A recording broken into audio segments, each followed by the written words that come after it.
بسم اللہ الرحمن الرحیم الحمد للہ رب العالمین والعاقبۃ للمتقین والصلاة والسلام علی سید المرسلین محمد وآلہ واصحابہ اجمعین اما بعد قال اللہ تبارک وتعالی فی کلامہ المجید والفرقان الحمید اعوذ باللہ من الشیطان الرجیم بسم اللہ الرحمن الرحیم یا ایہا الذین آمنوا اذکروا اللہ ذکرا کثیرا وسبحوہ بکرۃ واصیلا صدق اللہ العظیم۔ محترم ناظرین اور بزرگان محترم، آج کی ہماری گفتگو کا عنوان لیلۃ الجائزہ یعنی انعام کی رات ہے، اور اس کے ساتھ ساتھ صدقہ فطر کیا چیز ہے اور صدقہ فطر کن کن چیزوں کے ذریعے ادا کی جا سکتی ہے۔ سب سے پہلے ہم سمجھتے ہیں کہ لیلۃ الجائزہ جو ہے وہ انعام کی رات ہے، اور یہ انعام کی رات اس لیے اللہ جل شانہ نے رکھی ہے کہ اس رات کے اندر اللہ جل شانہ بہت سارے انعامات فرماتے ہیں۔ لیلۃ الجائزہ یہ اس امت کی خصوصیت ہے۔ حضرت ابو امامہ باہلی رضی اللہ تعالیٰ عنہ سے روایت ہے کہ رسول اکرم صلی اللہ علیہ وسلم نے فرمایا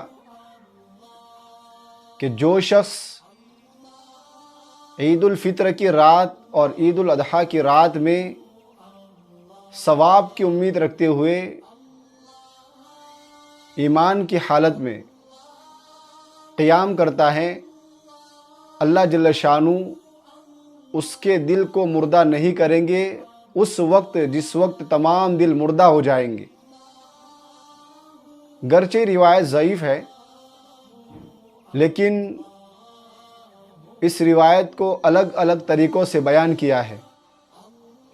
اس لیے ہم کو چاہیے کہ اس رات کی قدر کریں اور کسی نہ کسی درجے میں عبادات تلاوت کی قبیل سے ہو، نماز کی قبیل سے ہو یا دعا وغیرہ ہو، کسی نہ کسی درجے میں ہم اپنی جسم کو اور اپنے آپ کو اس کے اندر مشغول کرے۔ لیلۃ الجائزہ، لیلہ کے معنی رات اور جائزہ کے معنی انعام، یعنی انعام کی رات۔ صحابہ کرام نے پوچھا کہ یا رسول اللہ صلی اللہ علیہ وسلم، یہ انعام کی رات کیا ہے؟ تو حضور اکرم صلی اللہ علیہ وسلم نے فرمایا کہ جب مزدور اپنی مزدوری پوری کرتا ہے تو اس کو اس کی مزدوری دے دی جاتی ہے۔ اس رات میں اللہ جل شانہ مسلمانوں کو، ایمان والوں کو جہنم سے بری کرتے ہیں، اس لیے آخری عشرہ جہنم سے چھٹکارے کا ہے۔ اس لیے ہمیں چاہیے کہ اس رات کی خوب قدر کریں، بازاروں کو، چوراہوں کو اور اسی طرح بیہودہ کاموں میں اس کو اور اپنے آپ کو، اپنے گھر والوں کو مشغول نہ کرے، بلکہ اس سے احتراز کرے۔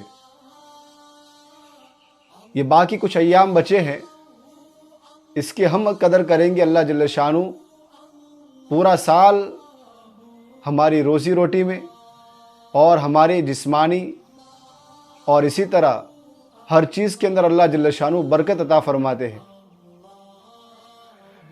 لیلۃ الجائزہ کے اندر ہم بہت ساری عبادات کر سکتے ہیں، نمازیں پڑھ سکتے ہیں، تلاوت کر سکتے ہیں۔ اسی طرح ہم اس رات کے اندر خیر خواہی کے کام بھی کر سکتے ہیں، استغفار کر سکتے ہیں۔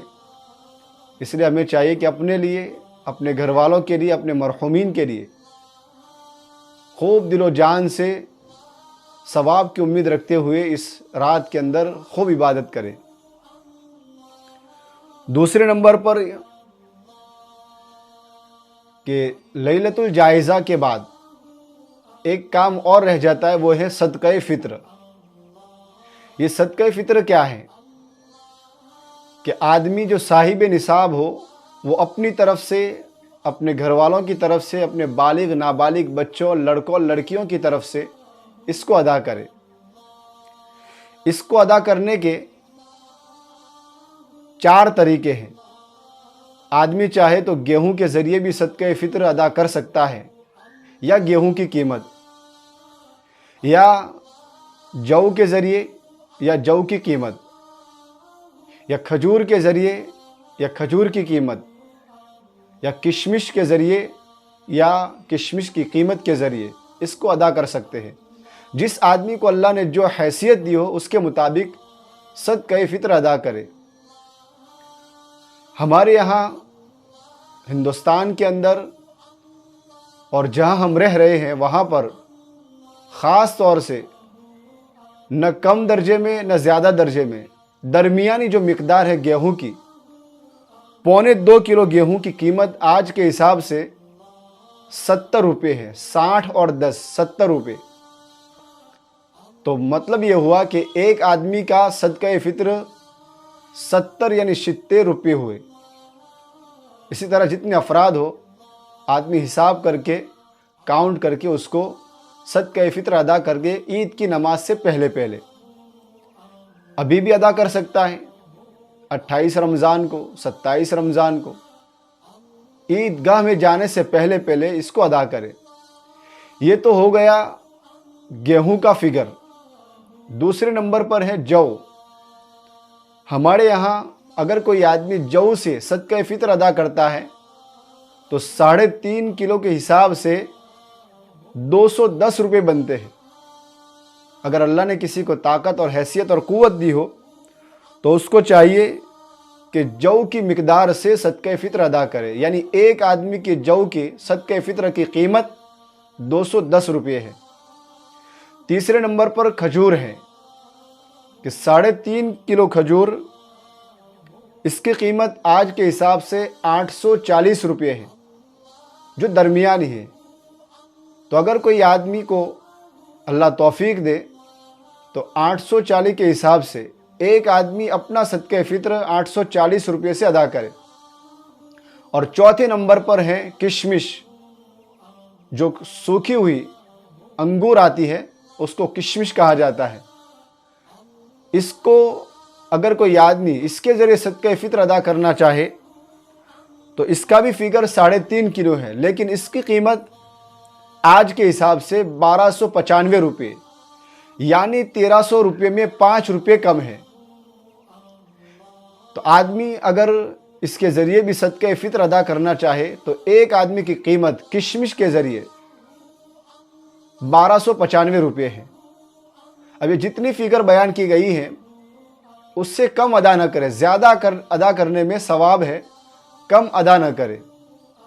آدمی کو چاہیے جو صاحب نصاب ہو عیدگاہ میں جانے سے پہلے اس کو ادا کرے، اور جس کو دے رہے ہیں اس کو دیتے وقت اپنے دل کے اندر ندامت اور شرمندگی ہونی چاہیے۔ ہم کسی پر احسان نہیں کر رہے ہیں، ہم اللہ کے دیے ہوئے مال سے ان کا حق ادا کر رہے ہیں۔ اس لیے لکھا ہے کہ جو آدمی زکوٰۃ ادا کرتا ہے وہ احسان نہیں کرتا، بلکہ زکوٰۃ ادا کرتا ہے وہ حق والوں کا حق ادا کرتا ہے، اور زکوٰۃ جو ہے یہ اللہ کا حکم ہے۔ امید کرتے ہیں جو باتیں کہی گئی ہے کہ انشاءاللہ اس پر ہم عمل کریں گے، اور جو ضرورت مند ہے ان تک بھی اس کو پہنچائیں گے۔ اور یہ بات کہ لیلۃ الجائزہ اور صدقہ فطر یہ اللہ نے اس لیے رکھا ہے کہ جس طرح مالدار لوگ یا درمیانی طبقے کے لوگ اپنے گھروں کے اندر اچھے کھانے، اچھے پکوان بناتے ہیں، اچھے لباس پہنتے ہیں، اللہ نے کرم فرمایا کہ امت کے غریب اور پچھڑے طبقے کے لوگ بھی اس خوشی کے اندر شامل ہو جائے، اس لیے ہمیں ان کے ساتھ غمخواری کرنی ہے۔ اللہ تبارک و تعالی ہمیں عمل کی توفیق عطا فرمائے۔ وآخر دعوانا ان الحمد للہ رب العالمین۔